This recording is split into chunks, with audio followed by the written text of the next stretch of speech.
Сярод удзельнікаў марафону Тацяна Крывец. Для яе такія старты ўжо сталі добрай традыцыяй. Гэта яе 4-ты марафон. Спорт яна любіла ўсё жыццё і сёння працягвае весці актыўны лад жыцця. Профессионально спортом никогда не занималась, но спорт всегда любила, посещала спортивные мероприятия. Я была даже на Олимпиаде 80-го года в Москве.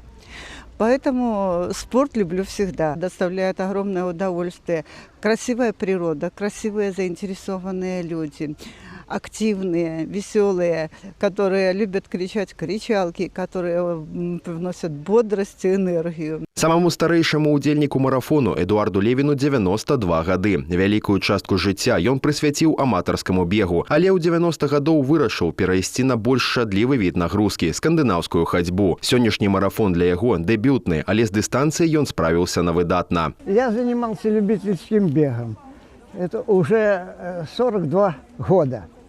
Ну, а вот когда исполнилось 90 лет, я решил, что надо уже завязывать с бегом и перехожу на палочки. Вот начал ходить с палочками. Атмосфера была очень такая приятная, веселая, дружественная.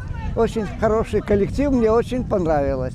Дыстанцыя, якую належала пераадолець удзельнікам, склала 4 кіламетры. Шлях пролягаў па адным з самых маляўнічых месцаў горада – набярэжнай ракі Сож. Гэты дынамічны від актыўнасці папулярны ў старэйшага пакалення, але, як пацвярджаюць урачы, неверагодна карысны для людзей усіх узростаў. Супрацьпаказанняў у яго практычна няма, а пад'ём настрою гарантаваны. Люди не только пройдутся по данному маршруту, но еще и посоревнуются между собой, где будут и призеры, и победители. Главное цель – это, значит, здоровый образ жизни, в первую очередь, здоровый образ жизни. И так как республиканская акция – это на пути к долголетию, это показать, что в любом возрасте можно прийти и свой жизненный путь продлевать именно здоровым образ жизни, занятиями спортом.